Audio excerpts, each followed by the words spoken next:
As Uganda's COVID-19 infection rates continue to rise, there is growing concern on how loans, grants and donations acquired by governments were used.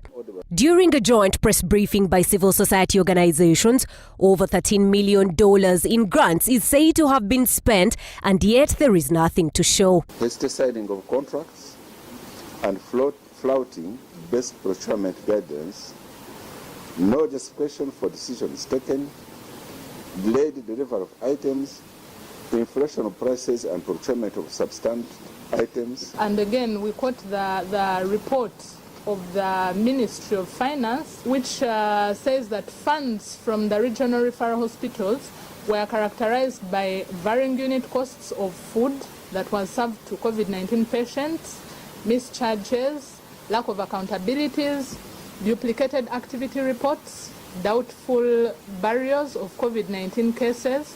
A number of activities outside the budget line on equipment were implemented and paid by the Ministry of Health. These include, of course, procurement of emergency tools for the Ministry of Health Service Bay, printing of pull-up banners. These were not included in the initial plans. They now demand that the Office of the Auditor General undertakes a forensic audit and investigates all expenditures in relation to the COVID procurement. Our concern, though, is that the contract to supply these PPEs, for instance, by SA Field Industrial Logistics, while it was signed in May, review of the documents indicated that there were no witnesses. We're also calling the government of Uganda to institute investigations into the misuse of COVID-19 resources by Ministry of Health and other agencies, because there are other agencies, not only Ministry of Health.